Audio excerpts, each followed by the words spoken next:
जब कोरोना फैल रहा था तो नकली ऑक्सीजन के सिलेंडर, दवाइयां बेची जा रही थी, ब्लैक में बेची जा रही थी।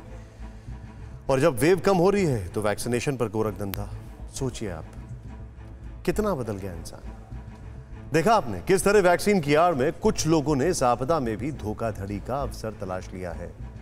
बहुत बड़ी फिक्र है क्योंकि ये कोविड वैक्सीनेशन सिस्टम में सेंधमारी का सबूत है। वो वैक्सीनेशन जो कोरोना की कड़ी को तोड़ सकती है, उसमें फर्जीवाड़े से सारी मेहनत पर पानी फिर सकता है।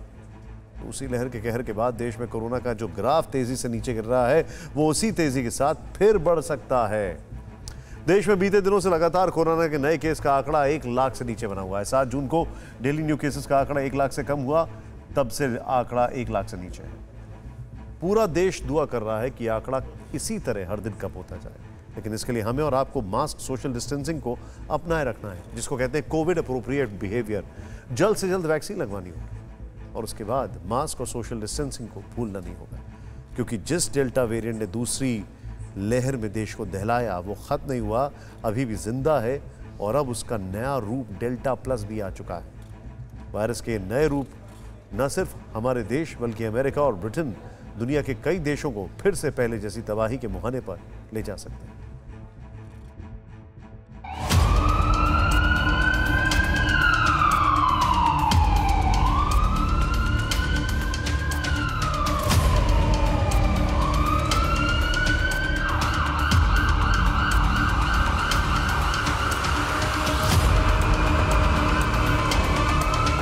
जानलेवा कोरोना वायरस हर दिन रूप बदल रहा है, वैज्ञानिकों को चकमा दे रहा है।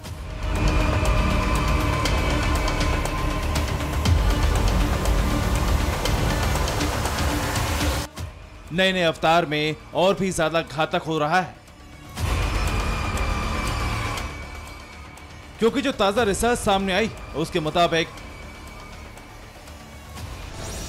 डेल्टा वेरिएंट से अस्पताल में भर्ती होने का खतरा दोगुना है।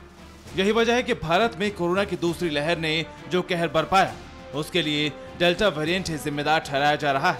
इसी वेरिएंट की वजह से ब्रिटेन में तीसरी लहर की शुरुआत होने की और अमेरिका में पटरी पर आ रहे हालात फिर से आउट ऑफ कंट्रोल होने की आशंका जताई जा रही है। ब्रिटेन, जहां चंद हफ्ते पहले तक सब कुछ काबू में आता दिखाई दे रहा था,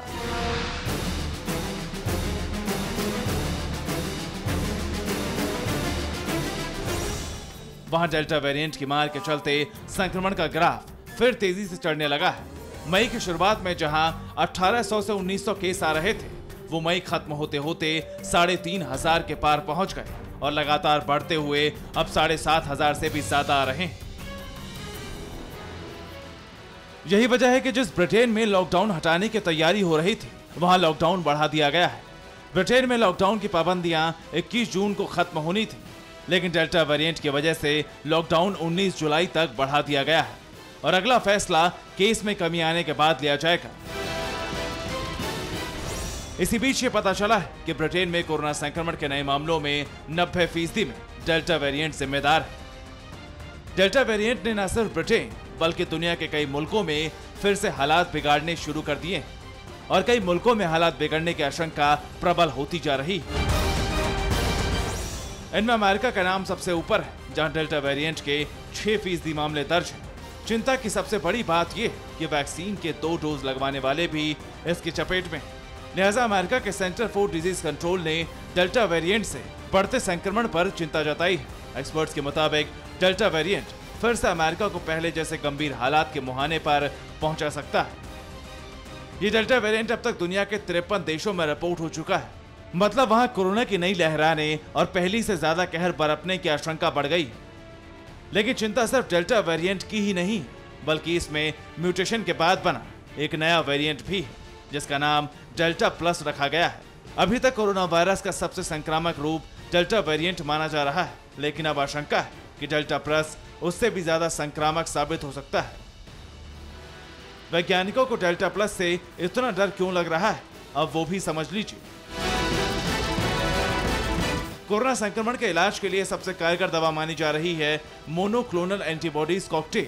इस दवा को भी नया वेरिएंट मात दे सकता है। डेल्टा वेरिएंट भी वैक्सीन से बनी एंटीबॉडी के असर को कम करता है, लेकिन डेल्टा प्लस वेरिएंट की वजह से कोरोना का असर और कम होने की आशंका है। डेल्टा वेरिएंट लोगों को दोबारा संक्रमित करने में कामयाब रहा है, लेकिन डेल्टा प्लस को लेकर आशंका ये भी कि डेल्टा प्लस रिकवर हो चुके लोगों के शरीर में मौजूद एंटीबॉडी को तेजी से चकमा दे सकता है और ज्यादा लोगों को दोबारा संक्रमित कर सकता है। फिक्र आपकी, सोमवार से शुक्रवार रात 9 बजे सिर्फ TV9 भारतवर्ष पर।